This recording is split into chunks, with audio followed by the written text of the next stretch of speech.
Corona virus का कहर दुनिया पर इस तरह भारी पड़ेगा शायद ही किसी ने सोचा हो। दिन प्रतिदिन बढ़ रही मरीजों की संख्या समूची मानवता के लिए गंभीर चुनौती से कम भी नहीं आंकी जा सकती। दुनिया के दूसरे देशों के मुकाबले भारत अब तक संभला हुआ है, लेकिन भावी खतरों से निपटने की तैयारी पूरी रखने की ज़रूरत है। अमेरिका की तरह न तो इसे हल्के में लेने की भूल करनी चाहिए और न ही अति विश्वास में रहना चाहिए। केंद्र सरकार के साथ साथ राज्य सरकारें संकट से निपटने में कमर कस रही है। आपदा की इस घड़ी में पक्ष विपक्ष साथ साथ काम करने की इच्छा जता रहा है। यही हमारी खूबी है। केंद्र सरकार ने भी अलग अलग समस्याओं से निपटने के लिए उच्चाधिकारी द्वारा समितियां गठित की गई हैं, लेकिन सबसे बड़ी ज़रूरत केंद्र सरकार और राज्य सरकारों के बीच समन्वय स्थापित करने की है। न सिर्फ दोनों सरकारों बल्कि नौकरशाही से भी ऊपर से नीचे तक तालमेल जरूरी है। विशेषज्ञों का भी मानना है कि चिकित्सा तैयारियों के साथ आवश्यक खाद्य सामग्री की निर्बाध रूप से आपूर्ति के बेहतर तालमेल आवश्यक हैं। जो आदेश ऊपर से आए वे नीचे तक पहुँचे। 2 दिन पहले मजदूरों की घर वापसी को लेकर दिल्ली की सड़कों पर नजर आया नज़ारा डराने वाला था। लगा मानो महामारी के फैलाव की जिस चेन को तोड़ने के लिए लॉकडाउन किया गया वह बेकार चला जाएगा। राजधानी की सड़कों पर हजारों लोग निकल आए थे और उन्हें संभालने वाला कोई नजर नहीं आ रहा था। वे लॉकडाउन के कारण रोजी रोटी चले जाने से परेशान लोग थे। उनकी परेशानी का अंदाजा पहले से ही लगाकर कोई न कोई उपाय निकाला जाना चाहिए था। अमेरिका का उदाहरण सबके सामने है। 10 दिन में मरीजों की संख्या 1 लाख बढ़ गई है। वहाँ स्थिति नियंत्रण से बाहर जाती दिख रही है। हमारे लिए ये अच्छा सबक होना चाहिए। लॉकडाउन लंबा चला तो दवाइयों के साथ खाने पीने की वस्तुओं, बिजली पानी की आपूर्ति और वेंटिलेटर, मास्क तथा सैनिटाइजर की नियमित आपूर्ति के लिए ऊपर से नीचे तक सिस्टम होना चाहिए।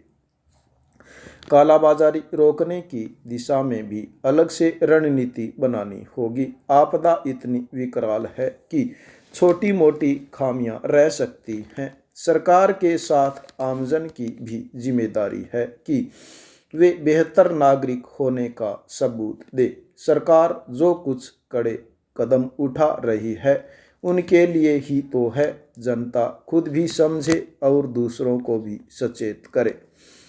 कोविड-19 महामारी से दुनिया भर के देशों की जंग 2 अलग अलग खेमों में बंटी हुई नजर आ रही है। एक और देश ऐसे हैं जो पूरी तरह लॉकडाउन और कर्फ्यू जैसे कदम उठा रहे हैं, तो दूसरे खेमे में वे देश हैं जिन्होंने अब तक वायरल के फैलने को रोकने में सख्त कदम उठाने से परहेज किया है। सांध्य दैनिक को बांटने के बाद रामलाल और रोजाना के साथियों में अनमना सा जाकर बैठ गया। बुझे मन से उसने चाय का ऑर्डर भी दे दिया था। बेहद थक सा गया था वह। चाय का ऑर्डर देने के ढंग से ही सड़क किनारे के नन्हे से ढाबे का मालिक ग्यारसी समझ गया था कि आज उसके तेवर ठीक नहीं है। बोल बेटा, कैसी रही आज की यात्रा? प्रभाती ने पूछा। वह अखबार बांटने के काम को यात्रा ही बोलता है। एक हाकर का जीवन इसी यात्रा पर टिका होता है। इंसानों में रोग उत्पन्न करने वाले सभी वायरस का एक सम्मेलन अदृश्य स्थान पर हुआ है। कुछ बोलेगा भी आज कुछ अधिक भाव खा रहा है। रतन ने भी उसको छेड़ने के अंदाज में कहा, यार आज पूरा बदन अकड़ सा गया है। साइकिल चलाते चलाते हाथ पांव बेहद दर्द कर रहे हैं। रामलाल ने अपना मौन भंग किया। इसी बीच ग्यारसी एक गिलास पानी और एक कप चाय उसके सामने रखकर चला गया। फिर भी आज तेरा मूड कुछ बदला हुआ सा है। इसके बाद वह मौके की खोज में रहने लगा कि कैसे उस बुढ़े से पिंड छुड़ाया जाए, पर उसका मकान बीच में पड़ता था। दोनों ओर के बाजू वाले उसके ग्राहक थे, इसलिए इसको टालना सरल नहीं था। और हर महीने पैसे चुकाने में भी यह खरा है, कभी चक्कर नहीं लगवाया। यह तो गलत बात है। होगा पैसे वाला अपने घर में, अखबार लेना है तो ले, नहीं तो छुट्टी कर। अखबार 1 रुपया का है, कमाया ही सही। यह तो हर दिन की नौकरी हो गई उसकी। प्रभाती फैलते हुए यह कह रहा था। रतन ने भी हामी भरी। मैं तो अखबार देना ही छोड़ दूं ऐसे आदमियों को। क्या समझते हैं खुद को। एक दिन होटल पर प्रभाती ने उसे छेड़ दिया। क्या हाल है उस बरामदे वाले बुढ़ऊ के। वही हाल है, रोजाना उसकी चाकरी कर रहा हूँ। वह पट्ठा तो न हिलता है न चलता है। तो बंद कर दे न अखबार, रतन बोला। बस यही तो नहीं कर पा रहा हूँ, रामलाल खींचता हुआ सा बोल रहा था। तू बेवकूफ़ है, उसे कह दे मैं दूने पैसे लूँगा, अपने आप अकल ठिकाने आ जाएगी बुढ़ऊ की। रामलाल किसी के नतीजे पर भी पहुँच पाया था। वर्ष 2002-03 में सार्स फैलने के बाद सरकार की ओर से उठाए गए कदमों का देश को फायदा मिला। तब से आइसोलेशन अस्पताल और नेगेटिव प्रेशर रूम तैयार किए गए।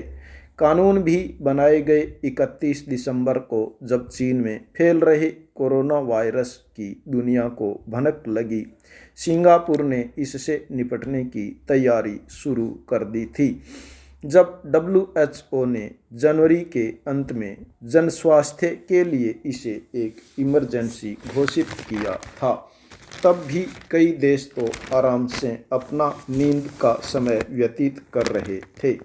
मैड्रिड, स्पेन में 12,298 स्वास्थ्यकर्मी कोरोना संक्रमित पाए गए हैं। यह जानकारी स्पेन में हेल्थ इमरजेंसी की डिप्टी चीफ मारिया जोस सिएरा ने पत्रकार वार्ता में दी। स्पेन में अब तक कोरोना वायरस से संक्रमण के 85,195 मामले सामने आए हैं। उल्लेखनीय है कि स्पेन में सोमवार को बीते 24 घंटों के दौरान कोरोना से संक्रमित 812 मरीजों की मौत भी हो गई है। स्पेन के स्वास्थ्य मंत्रालय ने आंकड़ों के मुताबिक इस तरह कोरोना के संक्रमण के कारण मरने वालों की संख्या 7,340 पहुंच गई है। यद्यपि सोमवार को हुई मौतों की संख्या देखें तो गुरुवार के बाद यह पहली बार है जब मौतों की संख्या में कमी आई है। कोरोना संक्रमण के कारण अब तक इटली में सर्वाधिक मौतों के मामले सामने आए हैं। इस मामले में इटली के बाद दूसरे नंबर पर स्पेन है। हालांकि स्पेन के स्वास्थ्य विभाग का कहना है कि कोरोना संक्रमण के मरीजों और इस कारण हुई मौतों की संख्या में कमी आने लगी है। कोठारी जी ने यह भी अच्छी बात लिखी है, लेकिन पलसाना लॉकडाउन के दौरान पुलिस की पिटाई से एक युवक की मौत हो गई है। युवक सीकर के त्रिलोकपुरा का रहने वाला था और दवाई लेकर कुचामन जा रहा था। परिजन गंभीर अवस्था में एम्बुलेंस से रविवार रात को घर लेकर पहुंचे थे। सोमवार सुबह उसकी अस्पताल ले जाने से पहले ही मौत हो गई थी। चीन में 2 ऐप्स सबसे ज़्यादा लोकप्रिय हैं, मैसेजिंग के लिए वीचैट और ऑनलाइन पेमेंट के लिए अलीपे। खुद के ही ऐप्स इस्तेमाल करता है चीन। चीन खुद का सोशल नेटवर्क चलाता है। नियंत्रण कक्ष मेडिकल टीम को सूचना देगा, जिसके बाद टीम आपको अस्पताल ले जाएगी और जांच करेगी। इसमें 14 दिन का क्वारंटाइन जरूरी है। दूसरा, पीला रंग थोड़ा कम खतरे वाला है, इसमें 7 दिन का क्वारंटाइन अनिवार्य है।